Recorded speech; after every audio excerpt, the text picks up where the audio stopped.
And we have Jean, who's, and as probably a lot of you know, Jean did work with Salmon for a bit, poor thing, and you know, in the old days. Well, it seems like it's like 10 years ago, Jean, isn't it?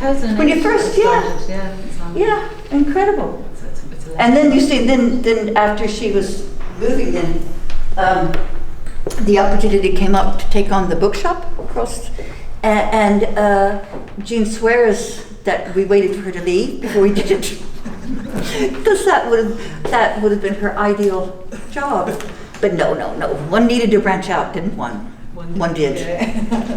And a lot of the wonderful poems in her second book, How the Weather Was, come from those travels, and a lot of memories and some very, very heartbreaking poems. So arrange everything from the perceptions of the new country that she's in now, and then going back through here, going back through, as one does, kind of take stock in a way, and then compare where you are with what the people and beautiful people.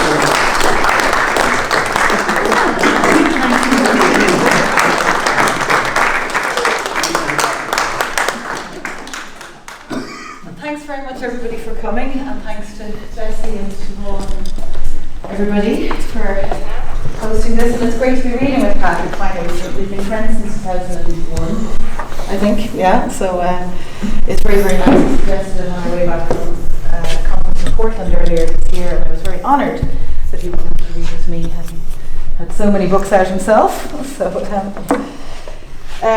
joke I tell about this book is, you know, after your first book, you kind of gather everything that you've done and you kind of put it all together and shape it, and then when it comes to your second volume, you go, what am I going to do now? And so what I decided to do was what every Irish person does and talk about the weather. So that's kind of how I kind of came up with that. But I mean, a lot of the time I'm kind of banging on about, I live in Norway, I bang on about snow and rain and all kinds of things, so it kind of covered a lot of angles. The book is divided into 4 sections. So the first section is about, I spent 2 years up in Tromsø, inside the Arctic Circle. It's a city up the north in Norway.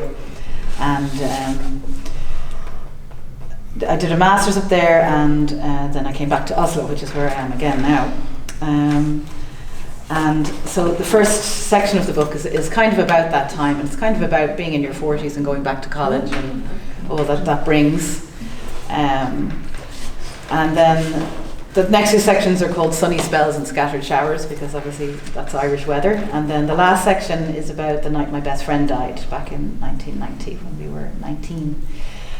She fell from a bridge. So it was a very, very tragic accident. So it's taken me a very long time to write about it, actually. I mean, I think I have 1 or 2 poems. There's one in the first book, but generally this. And then I found a diary that of an account of the night, which had included a lot of things I'd forgotten, actually. So that kind of was inspired by that. But I'm going to start with a poem that is actually a true story. As we all have a poem about a certain person, and there is a statue of Gandhi on the campus in Tromsø that spoke to me on a certain night back in November 2015. So it's called Incarnate. And I think the idea of it is that, I mean, if we look back on history and you see something terrible that happens, you often don't realise the backlash and the good that kind of comes out of it. For example, John Lennon couldn't have got 1 million people to march against a war in London, but George W. Bush did. So it's kind of along those lines. Incarnate. Gandhi meditates on the lawn of the Peace Studies building on campus in Tromsø. He enjoys his part in university life. Students come to visit his quiet fane, sit on the grass, and keep him abreast of current affairs. One late night in November, he saw lights in the window, the flash of a map on a big screen, and heard the sounds of student protest. She came running outside when Florida turned red, as if the building had caught fire, and implored him, "Please, Gandhi, please tell me he won't win." He looked over his glasses, and into her eyes said, not unkindly, "You don't understand history." And now the winter snows fall onto words spoken by a statue's ghost and cover Gandhi's metal head and shoulders like a cloak, and muffle ears from soundings of the past becoming future cries. Old fears spin to new lies until all of this turns over into the certain spring of changing terms. Then she comes to see the thawed outcome of his prophecy. And this one is called The Yellow House, and there are very many yellow houses. I think there's even a Salmon book called The Yellow House, isn't there? Mm-hmm. Yeah. And obviously there's a famous painting and a famous science fiction series called Millennium that had it as a theme as well. For me, it kind of represents a type of safety, a kind of place you can go. And in Tromsø is on an island, and as you come off the bridge from the mainland and turn left, there's a little yellow house that's 200 years old, surrounded by all these grey modern buildings. And my two friends lived there, and I used to stay there. And I minded their dog a couple of times, and it was a wonderful place to write, and we had this beautiful atmosphere in it. So they actually bought a place and moved out, so if I'd stayed in Tromsø, that's where I'd be living. The Yellow House. Those who remember the darkness can find themselves being a guest, could wake up the host to ask, "Where's a candle?" but think it more of an adventure to guess. The darkness reminds them they once hid under covers from spirits looming over the ends of their beds, invoked Catholic Jesus and Leonard Cohen in song prayers like a curtain's fall between the other world and the dead. They remember then the hypnotic eye deep in the ruby of wine, a light in the corners of kind company in distance of hours from daytime. Now they don't need to leave the light on, having learnt to come home to a table, to a chair, to a bed, a haven's embrace that leans on the night, and dawn yet enters in on a yellow thread. And this one is about, I can't remember what year it was. Do you remember, Claire, the Summer of Fire? Was it 2002, 2003 maybe? I can't remember. It was a 1 year anyway. We all lived in Lynch, and we all worked in bars and restaurants and played music and did all kinds of things. And it was raining a lot at the beginning of the summer, and then suddenly the sun came out. And I remember we were sitting at the top of the hinge by the cliffs down by the rock, over the rock pools, and two of our friends were playing cello, and they were playing Pachelbel's Canon and Darth Vader's theme. So that's the title. For 2 weeks, we had huddled inside the rain, waiting for the season to begin. Back then, when summer, an Irish roulette of chance, was all the work we had to see us through a winter.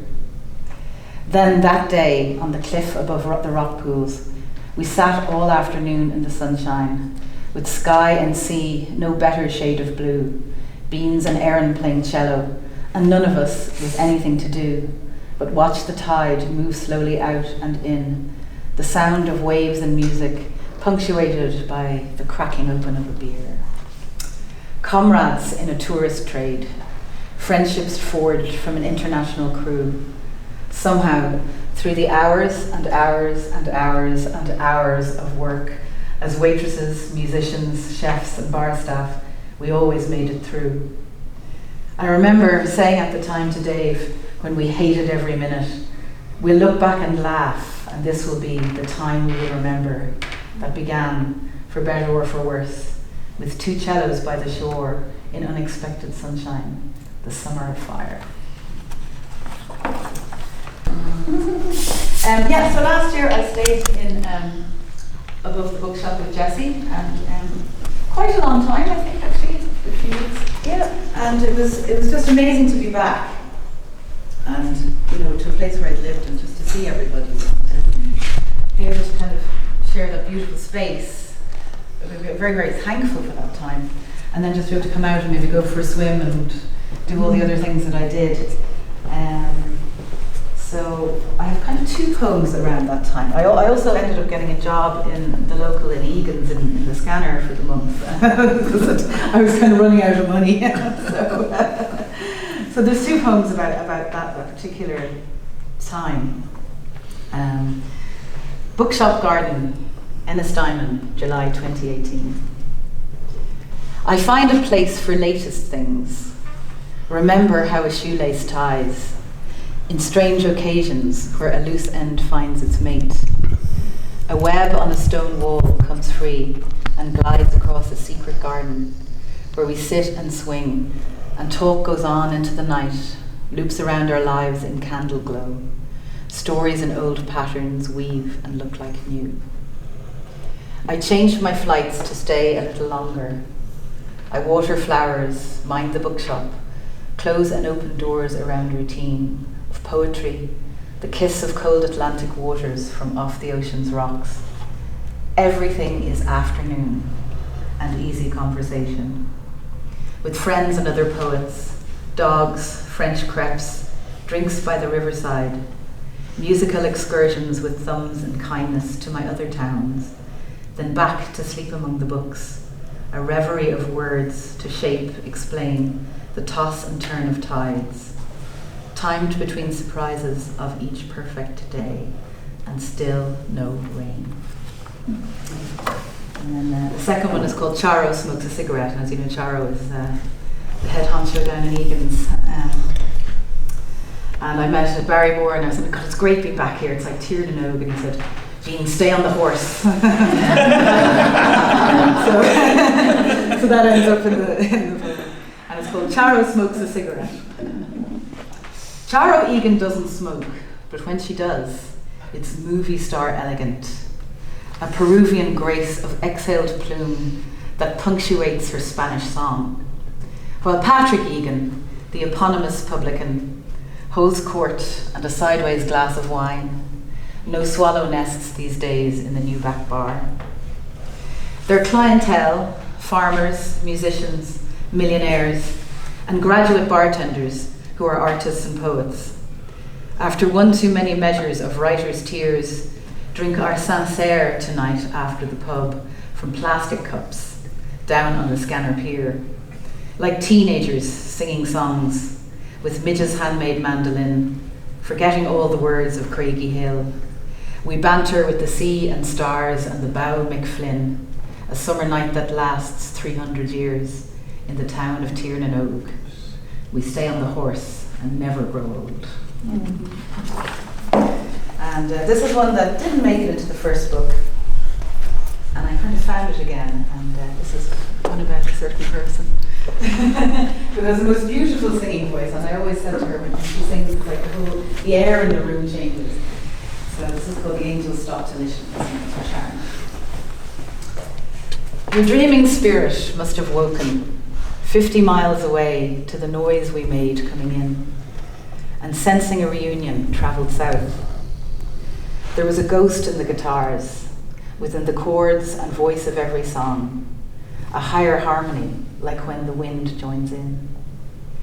I missed you then, for times the passing angels paused to fill a room with their sacred silence, hold their breath just to hear you sing. And I take a lot of photographs, as anyone who knows me very well. And a lot of people end up on Facebook. And, so I have albums and albums of photos. It's kind of like recording something, and it's funny that what happens when you lose somebody, how these very mundane photos that you wouldn't have ever put a frame on or put anywhere, they suddenly become very important. It's maybe somebody in the background who wasn't at the centre of the picture. Or they're just doing something, or they're wearing something that, so it's very strange the relationship you can have with a photograph. And I have two poems that I've written about that, and one is I dedicated to Eslan, who is, as you all know, is the young girl who died from Amy's daughter. It really devastated the community here, and it made me very homesick not to be around for that time, actually. I was watching everything via social media on Facebook and the Arctic Circle at the time. The other one then is about my friend Julie. So the smaller picture for X and me. A photograph that catches unaware something beautiful, but at the time seemed inconsequential or mundane. Just before the moment when everything changed. A precious carelessness that dwelt inside a day, barely noticed, nothing worthy of a frame. The furiousness of loss to see that ease so casually captured in shutter speed. How devastating now to think it could have continued as it had. What else would we have done? Held how much closer if we'd known. Our hearts are only ever out on loan.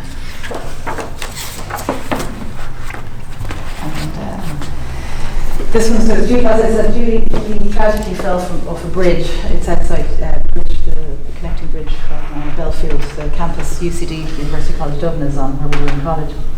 And there's a plaque there, and often on her anniversary you'll see flowers on the bridge. So this is called Flowers on the Bridge. My life once poured through your death like the focus of a funnel. I placed new value on October air, the crunch of leaves, the time used up not noticing that clouds are different every day and each minute is a different colour. 18 years stopped short on a bridge you never crossed, but joking, leaning, falling over some other boundary onto the road beneath, blood like a halo around your head. You made the morning papers full of talk of ballerinas. A paragraph was all you got, and the rest of the world turned the page. But your spirit I carry with me, like a smiling photo taken to the trenches, and I still dream I catch you, but you always laugh and turn away and never say goodbye. Those small rebellions, like memory, years shrunk to fit your image in a frame around you, in how many rooms, laughing from our walls and shelves, like a bird before flight. I'll finish with this one. It's another depressing thing. Most people know, most people don't know that Hey Jude by the Beatles was originally Hey Jules. John wrote it for Julian Lennon, or Paul wrote it for Julian Lennon, sorry, John Lennon's son. And Julie was known as Jules, so it was her song. So, this one. Hey Jules. Hey Jules, you stopped the rain as we parked the cars at Shangana Cemetery. A rain that had gone on for days. I thought of bloodstains where you fell, washed away under the bridge, where Detective Nyland brought me to, getting stories straight. I could see him trying not to cry. We walked you to your grave, the air dense with birdsong as we lowered you down. A quilt of flowers laid so thick, I would have almost slept there with you. Instead, I started singing a song that always meant your name, and all your friends joined in to make it better, quietly, as we stood and watched your body disappear, knowing we'd never forget that song, that moment, that October, that year. Thank you.